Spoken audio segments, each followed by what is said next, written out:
Now, Moscow has accused Western powers of stirring up tensions in the Arab world by calling for the overthrow of the Syrian regime. Now, let's get more on this from an author and journalist, Webster Tarpley, now joining us live from Damascus. Thank you for coming on the programme today. So Russia says that calls from certain states that the Syrian opposition should avoid talks with the government are only provoking further violence. Just for a moment here, let's listen to what the Russian Foreign Minister Sergei Lavrov has said. In Syria, we're now seeing a situation where the Arab League is calling for a halt to violence and the beginning of dialogue.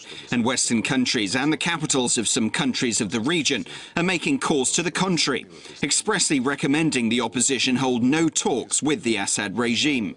It looks like a political provocation on an international scale. Yes, violence has to be stopped, but this demand has to be addressed to the authorities and the armed groups in the Syrian opposition. So what's your take on this? Do you agree that the calls coming from the West are not helping to stabilize the situation in the region? Surely not. Certainly, Mr. Lavrov is on very firm ground there. I've just completed about a one-week fact-finding tour of the country. I've been in Homs, I've been in Tartus, Banyas, I've been in the military hospital here in Baghdad, and I can tell you what average, everyday Syrians of all ethnic groups, Christian, Alawite, Sunni, Shiite, Druze, what they say about this is that they are being shot at by snipers. In Homs in particular, people complained that there are terrorist snipers who are shooting at civilians, men, women, and children, blind terrorism, random killing, simply for the purpose of destabilizing the country. I think I would not call this a civil war by any stretch of the imagination. I think that's a very, very misleading term in the following sense. What you're dealing with here are death squads. You're dealing here with terror commandos, the kind of thing that everybody remembers from Argentina and the Central America. This is a typical CIA method. In this case, it's a joint production of CIA, MI6, Mossad, the DGSE of the French. It's got money coming from Saudi Arabia, the United Arab Emirates, and Qatar. And it has a couple of interesting managers. The manager I think you should point to perhaps most is a guy called Khaddam. Khaddam was the foreign minister in this country for quite a couple of decades. He's almost 80 years old. He operates from Paris. And I think he's being groomed by NATO as the new dictator of some kind of a future. Mr. Tarpley, I'm sorry to interrupt you. If I could just jump in for a moment. It's very interesting how you bring in the issue of that there are unknown snipers, there are terror commandos, death squads with links to the West and the West's allies in Saudi Arabia, for example. But Assad's rule is increasingly being called illegitimate. But isn't the US and that of Europe concerned that getting rid of the Syrian president could just cause even more violence? For example, what we're seeing right now in Tahrir Square in Egypt. Well, after Libya becoming a bloodbath with 150,000 dead, and now with Egypt showing what it was all along, there was no revolution there. It was a complete failure, and now people are beginning to understand it. Notice that nevertheless, Mrs. Clinton and Ms. Rice at the United Nations are continuing to push this bankrupt, discredited model of the color revolution, the CIA people power coup, backed up by terrorist troops, people from Al-Qaeda, people from the Muslim Brotherhood, people from Salafist organizations, and so forth. And I've heard this now from some very important religious authorities here.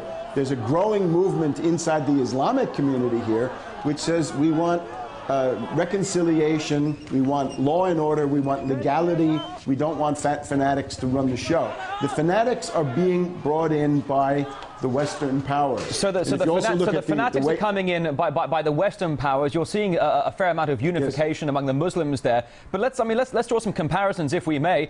UN Resolution 1973 for Libya to protect civilians there. Do you think is the grand plan here for Syria that of the Western states to get in there for regime in Syria? And if that is their plan, then what is the point? What is there to gain? Very, very important thing is that this is the most tolerant society in the Middle East. This is one place where all kinds of people live together in, I think, remarkable harmony. And again, it's a very wide variety. Muslims of all kinds, Christians of all kinds, right? Christian, Greek Orthodox, Greek Catholics, Melkites, Syriacs, many other kinds, Druzes, Kurds, and so forth. This is a model of the peaceful coexistence of various ethnic groups. Now, the U.S. policy, I think right now, is to smash the Middle East according to ethnic lines. In other words, if you can have a divide and conquer policy which says the Christians will be kicked out of Lebanon and the Christians will be, say, kicked out of Syria in the way that they have been kicked out of Iraq, and ironically a lot of them went to Syria, you can get a situation where all of these countries are fatally weakened.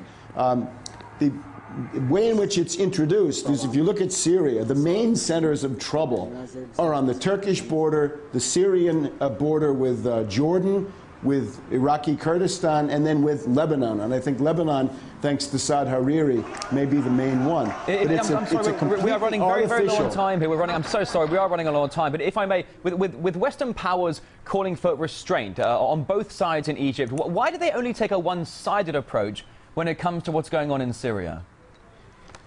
Well, it's all the tactics of demagogy and the modulation of demagogy from one minute to the next. But what we have here in Syria is a cynical media campaign, because I've been in Homs.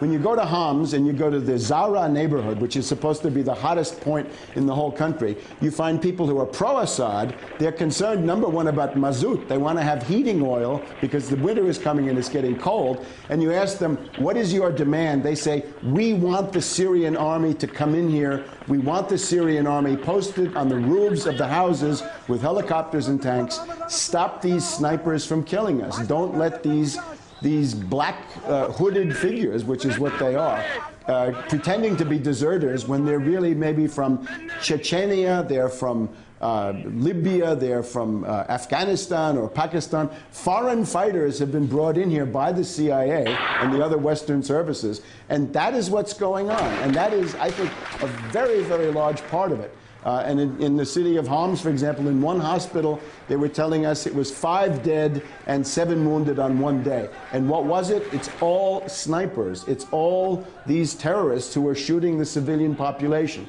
Of course, when Al Jazeera arrives, they say, oh, those deaths are the responsibility of the Syrian army. That is absolute baloney. This is a Goebbels big lie campaign. There is no civil war here. There is no insurrection. There is no mass political movement against Assad. These are very limited, minor, strictly localized phenomena. This looks nothing like Libya. I know what a civil war in a modern Arab country looks like. I've been in Libya during the summer. There's no civil war here. There's Mr. no front. As you say, there's no civil war here. As you are suggesting, this is simply a bout of terror commandos and death squads being exported by the CIA and brought in by other Western factions. But I'm afraid I wish we had more time for this. Author and journalist Webster Tarpley, live from Damascus. Many thanks. Thank you.